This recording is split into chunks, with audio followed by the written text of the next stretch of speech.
Okay, what we're gonna do here is learn how to shade a sphere. So first thing we're gonna need to go over is the parts of shading as we're gonna do this sphere. Now a sphere is just a ball, and we're gonna shade this as if there's only one light source hitting the ball. In most rooms there's multiple light fixtures, which are all our light sources. This is as if the room is dark and there's just one light source hitting this ball. Okay, so the parts we have is of course the light source, where the light is coming from. The highlight, that's going to be your brightest white area on the ball where the light is directly hitting it. The mid-tone, this is your mid-gray, kind of in between on the ball. And then your shadow, this is the darkest part of the ball where the light is not hitting very much. Now your reflected light, this is a little sliver of light on the underside of the ball. And where that comes from is the light source bouncing off elements around the ball and kind of coming back around and reflecting on this part of the ball, since the ball is receding from us in space and that part is actually further away. Then finally you have the cast shadow. So this is where the ball is blocking the light from the light source on the surface. Okay, so to get started you're going to need a drawing pencil. This is a graphite pencil, which is just another word for lead, and it's a 6B, which means it has a very soft lead. Gonna need an eraser. These are what we got. Say Blick on them. And then this is called a tortillon. It's just basically a rolled up piece of paper. We're gonna use it to help blend. Okay? You can also call this a blending stump. Blending stump or tortillon. All right, so first I'm gonna take my pencil. And I'm gonna want to designate the area for my highlight. Now you see the highlight is up here, and it's kind of a circular area. It's not all the way to the edge, circular area on the ball. So I'm going to carefully and lightly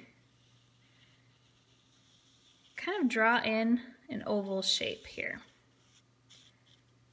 And I want to be careful to do this so lightly, and I want to make it a little bigger than what the highlight, the widest part, is actually going to be.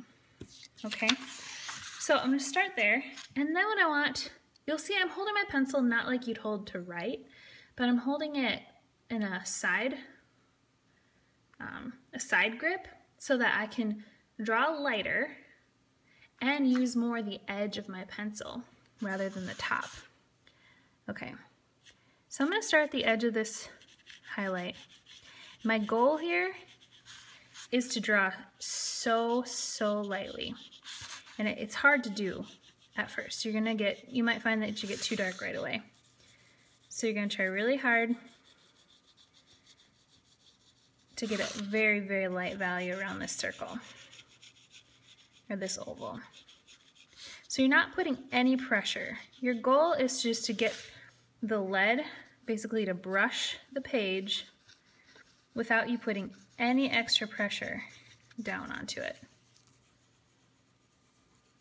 Okay, and I'm going to work kind of in a circle around the circle. You want to work shading following the shape of the ball. Okay, so now as I continue out from this highlight, I'm going to keep going with this light value, and I want to try and get this as evenly blended as possible. I don't want to leave white spots, I don't want to get dark spots. I want this to be nice and even shading. Okay. So now as I get towards the middle of the ball, I don't have to try and be as light, but I'm still going to start out lightly. So I'm just not being as careful. It's starting to get a little darker, you can see. And I'm still working that circular motion following the shape of the ball. Just getting a light layer down first. You're going to work in layers to get this whole thing covered, to work to a darker value over here. Work nice and slow. Now as I'm getting closer down here, see I'm still working circularly, I want to make sure I leave my reflected light.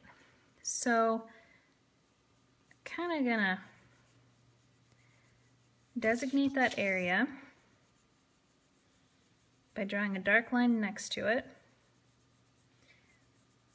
Okay, so I know that right in there, in that little sliver, I'm not going to add any darkness. And I know this will be the darkest part of the ball. So if I start drawing darker right here now, that's okay.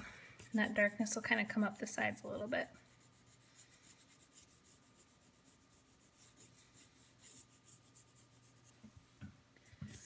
Okay, so now what I want to do is I want to slowly bring that dark value over, but I want to get a nice even blend from dark to light, a nice even transition, okay? So I have this dark part,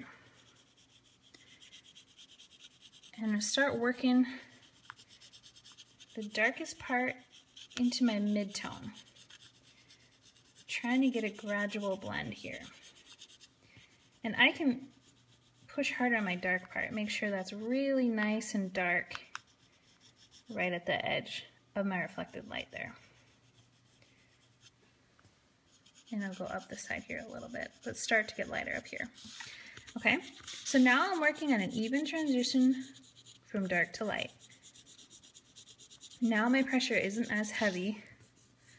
I'm still following that circular motion of the ball. I really want to avoid there being a harsh line anywhere from two different colors. You never want to make a harsh line. You want to try to blend it nice and smoothly.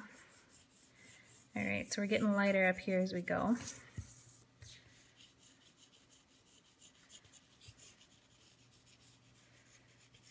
Okay, blending right into this lighter part.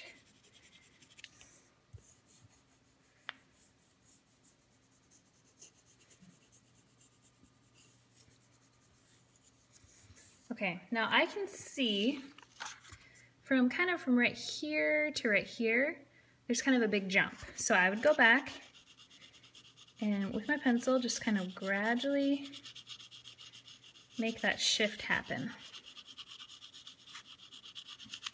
So gradually add a little bit more to where it's lighter. So I'm kind of pulling that dark into the light. I'm trying to blend and mix it all together.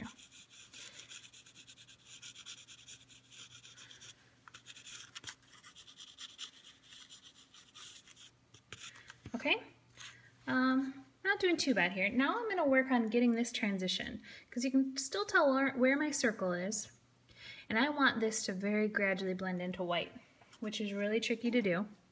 Because what I want to do, I'm actually going to take my eraser and erase the edges because I don't want that line that I drew first to show up at all. So if I erase that line, that's going to help me. Okay. Now I'm going to take my pencil and just so lightly, you might not even see it at first, which is kind of what I want. I want to get a little bit of value blended into that white. Just so very little. If my pencil isn't even touching the paper half the time, that's okay, because I want this to be so gradual.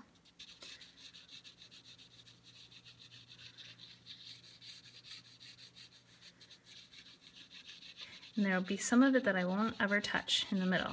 I want to leave some of it completely white.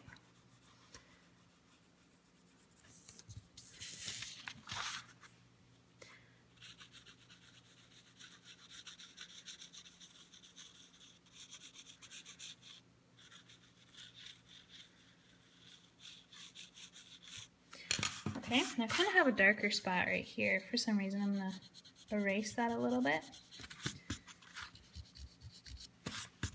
Okay, doing all right. Kind of have a smudge there. I'm going to erase that a little harder and just kind of fix that area.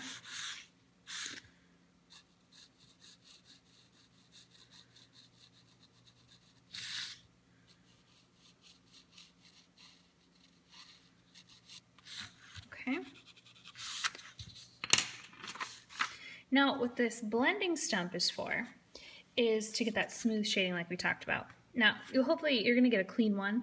So I would start in the middle because as soon as you pick up some lead with this, it'll move it around. If I started right here, that darkness would carry into here. So I'm going to start here, kind of at the edges of my highlight.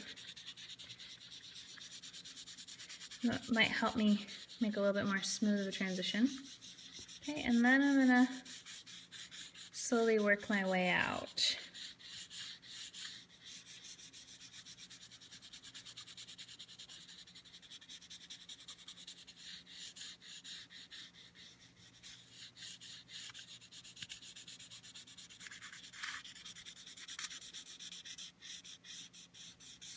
So this will just help blend a little bit. You don't want to rely on this to blend because it won't do a good enough job. You need to do the blending mostly with your pencil.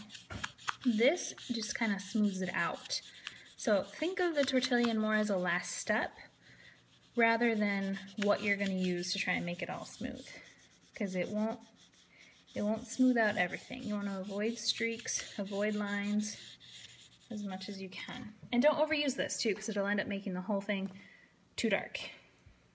Okay, so I can come back in with my pencil if I want and make it even a little darker here at the edge. But we're doing pretty good there. Last thing I need is my cast shadow. So I'm gonna pay attention to where it starts, what the shape of it is. It's very much an oval. Where it ends here. Okay, make this really dark because it's blocking all the light from the light source. Neatness does matter when you're working on this, so be as neat as you can as you go.